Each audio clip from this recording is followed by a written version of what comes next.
தேனி மாவட்டம் குரங்கணி அருவி நீரோடையில் குளிக்க சென்ற இருவர் சடலமாக கண்டெடுக்கப்பட்டுள்ளனர். இதுகுறித்த கூடுதல் விவரங்களை செய்தியாளர் மதன் அசோக்குமார் வழங்க கேட்கலாம். மதன் அசோக்குமார், உயிரிழந்த அந்த 2 பேர் யார்? இந்த விபத்தின் பின்னணி என்ன, சொல்லுங்க.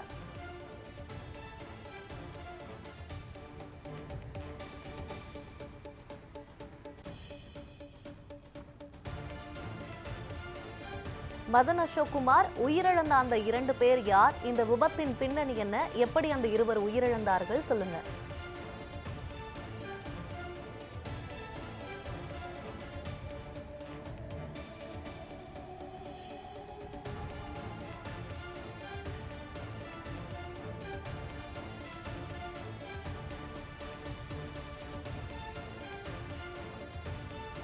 குரங்கணி நீரோடையில் குளிக்க சென்ற 2 பேர் சடலமாக கண்டெடுக்கப்பட்டிருக்கிறார்கள்.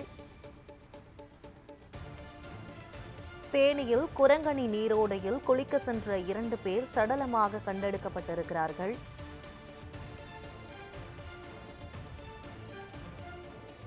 தேனி குரங்கணி நீரோடையில் குளிக்க சென்ற 2 பேர் சடலமாக கண்டெடுக்கப்பட்டிருக்கிறார்கள். நீரோடையில் குளிக்க சென்ற இருவர் பலியாகியிருக்கிறார்கள்.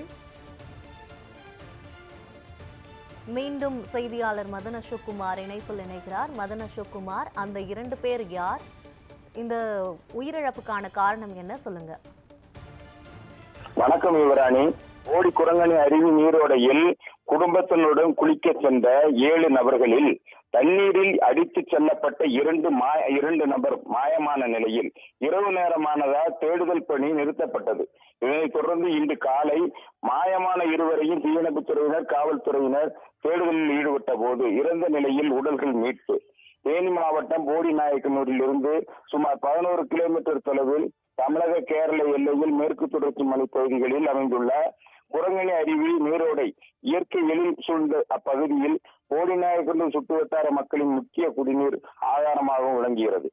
தற்போது மேற்கு தொடர்ச்சி மலை பகுதியில் கேரள எல்லை பகுதியில் பெய்து வரும் மழையால் காரணமாக குரங்கணி அருவி நீரோடையில் எதிர்பாராத விதமாக வெள்ளப்பெருக்கு ஏற்பட்டு சூழல் உள்ளதால் வனத்துறையின் சுற்றுலா பயணிகள் மற்றும் பொதுமக்கள் இந்த அருவி மற்றும் ஆற்றுப்பகுதிக்கு சென்று குளிக்க தடை விதிக்கப்பட்டுள்ளது. தடையையும் மீறி ஏராளமான சுற்றுலா பயணிகள் நாள்தோறும் இங்கு சென்று குளித்து வருகின்றனர். இந்நிலையில் போடிநாயக்கனூர் மேலத்தெரு பள்ளிவாசல் பகுதியில் வசித்து வரும் ஜஹாங்கீர் 47 வயது. இவர் போடிநாயக்கனூரில் உள்ள அரசு வங்கி ஒன்றில் கேஷியராக பணிபுரிந்து வருகிறார். இவர் தனது குடும்பத்தினர் மற்றும் மதுரை பகுதியிலிருந்து வந்த தனது உறவினர் மஜித் 52 வயது மற்றும் அவரது குடும்பத்தினர் மொத்தம் 7 நபர்களை குரங்கணி அருவியில் நீரோடைக்கு குளிக்க சென்றுள்ளனர். நேற்று மாலை அங்கு குளித்துவிட்டு புறப்படும் பொழுது மேற்கு தொடர்ச்சி மலை பகுதிகளில் பெய்த மழை காரணமாக ஆற்றில் திடீரென நீர்வரத்து அதிகரித்த நிலையில் 5 நபர்கள் அவசரமாக அருவியில் நீரோடையில் இருந்து வெளியேறினர். தப்பிய நிலையில் அவர்கள் கண் முன்னே ஜஹாங்கீர் மற்றும் மஜித் என்ற 2 நபர்களும் நீரில் அடித்து செல்லப்பட்டனர்.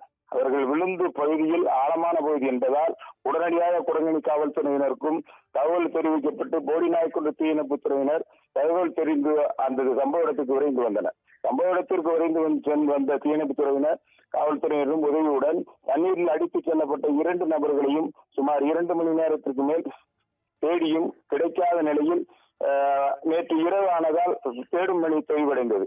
இருவரும் உயிருடன் உள்ளார்களா இல்லையா என்ற தெரியாத நிலையில் மீண்டும் இன்று காலையில் அவர்களை தேடும் முயற்சியில் தீயணைப்புத்துறையினர் ஈடுபட்டனர். இந்நிலையில் நேற்று வெள்ளத்தில் அடித்து செல்லப்பட்ட 2 நபர்களும் உடலும் தற்போது உயிரிழந்த நிலையில் மீட்கப்பட்டது. ஏற்கனவே கடந்த மாதம் இதே பகுதியில் இதேபோல் குளிக்க சென்ற சுற்றுலா பயணிகள் விழுந்து உயிரிழந்த சம்பவம் அந்த பகுதியில் பெரும் பரபரப்பு ஏற்படுத்தி இருக்கும் நிலையில் தற்போது 2 பேரை வெள்ளத்தில் இழுத்து சென்று உயிரிழந்திருப்பது பெரும் சோகத்தை ஏற்படுத்தியுள்ளது. யுவராணி, விவரங்களுக்கு நன்றி மதன் அசோக்குமார்.